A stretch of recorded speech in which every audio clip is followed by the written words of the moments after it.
കേരളത്തിലെ പ്രമുഖമായൊരു ക്ഷേത്രമാണ് ചോറ്റാനിക്കര ദേവീക്ഷേത്രം. ചോറ്റാനിക്കര ക്ഷേത്രത്തിലെത്തുന്ന ഒട്ടനവധി ഭക്തരുണ്ട്. അവിടെ ദർശനത്തിന് മറ്റുമായ ഒട്ടനവധി ഭക്തരൊക്കെ എത്തുന്നുണ്ട്. ഇപ്പോൾ ഈ തമിഴ്നാടിൻ്റെ ചില ഭാഗങ്ങളിൽ നിന്നും കേരളത്തിൻ്റെ അതിർത്തി ഗ്രാമങ്ങളിൽ നിന്നുമൊക്കെ വരുന്ന ചില ആളുകൾ ഇവിടെ വന്നിട്ട് ഭക്തിയുടെ പേരിൽ ഈ ചില ബാധകളൊക്കെ കൂടി അല്ലെങ്കിൽ ഒക്കെ അതിൽ നിന്നൊക്കെ മുക്തി നേടാനൊക്കെ ആയിട്ട് ഈ ക്ഷേത്രത്തിൽ വന്ന് ഉറഞ്ഞു തുള്ളുകയും തലകൊണ്ട് ആണിയടിക്കുകയും ഒക്കെ ചെയ്യുന്ന കാഴ്ചകൾ പലപ്പോഴും കണ്ടിട്ടുണ്ട്. വെള്ളിയാഴ്ച, ചൊവ്വാഴ്ച, വെള്ളിയാഴ്ച ദിവസങ്ങളിലൊക്കെ ഇവിടെ പോയ ഇത്തരം കാഴ്ചകൾ സർവ്വസാധാരണമാണ്. എനിക്ക് ഒന്ന് രണ്ട് പ്രാവശ്യം ഉണ്ടായ ഞാൻ കണ്ടിട്ടുള്ള ഒന്ന് രണ്ട് സംഭവങ്ങൾ പറയാം. ഒരിക്കൽ കീഴ്ക്കാവിൽ വെച്ചൊരു സ്ത്രീ, അത് തമിഴ് കലർന്ന മലയാളം സംസാരിക്കുന്ന സ്ത്രീയാണ്. ആ സ്ത്രീയെ ഒരു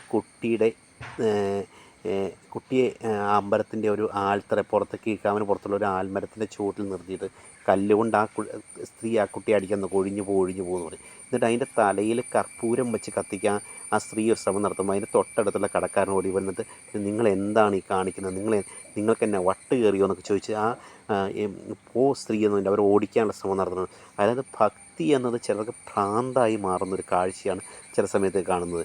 ഇവിടെയൊക്കെ എത്തുന്ന ആളുകൾക്ക് എന്തെങ്കിലും ബാധയോ അല്ലെങ്കിൽ എന്തെങ്കിലും ഉപദ്രവമുണ്ടെങ്കിൽ അത് മാറ്റാൻ അവിടുത്തെ ഭഗവതി അല്ലെങ്കിൽ ക്ഷേത്രത്തിലെ അവിടുത്തെ പൂജാരി നിർദ്ദേശിക്കുന്ന പൂജാവിധികളുണ്ട്. അല്ലാണ്ട് സ്വന്തം ഇഷ്ടപ്രകാരം ഇവിടെ വന്ന്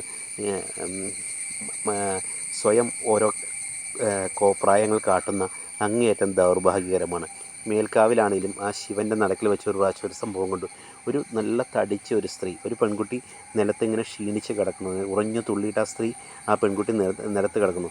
ആ സ്ത്രീ അവരുടെ കാല് കൊണ്ട് ആ കുട്ടിയുടെ കഴുത്തിന് ചവിട്ടിയിട്ട് ഒഴിഞ്ഞു പോടി പോ എന്ന് പറഞ്ഞ ആ സ്ത്രീ അവരെ ഉപദ്രവിക്കാൻ ശ്രമിക്കുമ്പോൾ ഒരു സെക്യൂരിറ്റി ജീവനക്കാരൻ ഓടി വന്നിട്ട് ആ സ്ത്രീയോട് പറയുക, ഇവിടുത്തെ ബാധ മാറ്റാൻ ഇവിടെ ചോറ്റാനിക്കര അമ്മയുണ്ട്, അമ്മയുടെ സ്ഥാനത്തിൽ അമ്മ മാറ്റിക്കോളും, നിങ്ങൾ ബാധ മാറ്റാൻ നിൽക്കേണ്ട എന്നൊക്കെ പറയുന്നൊരു പലപ്പോഴും കണ്ട്. അതായത് മനുഷ്യൻ എന്നത് സ്വബോധം നശിച്ച ഒരവസ്ഥയിലേക്കാണ് പോയിക്കൊണ്ടിരിക്കുന്നത്. ഒരു അമ്പലത്തിൽ പോയ അമ്പലത്തിൻ്റേതായ പൂജാവിധികളും കർമ്മങ്ങളുമൊക്കെ ഉണ്ട്.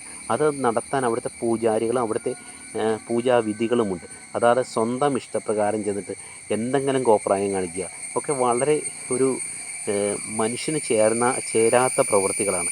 പല ക്ഷേത്രങ്ങളിലും ഇങ്ങനെയൊക്കെ ഉള്ള കാഴ്ചകൾ കാണുമ്പോൾ ഇവരൊക്കെ എന്തിനാണ് അമ്പലത്തിൽ പോകുന്നതെന്ന് തോന്നിപ്പോവും.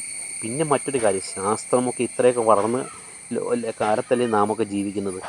ഇങ്ങനെയുള്ള ഇതിനൊക്കെ ആവശ്യത്തിനുള്ള ട്രീറ്റ്മെൻറ്റുകളും ചികിത്സാ രീതികളുമുണ്ട്. മെഡിക്കൽ സയൻസൊക്കെ ഒരുപാട് വളർന്നു കഴിഞ്ഞു. താൻ പാതി ദൈവം പാതി എന്നല്ലേ.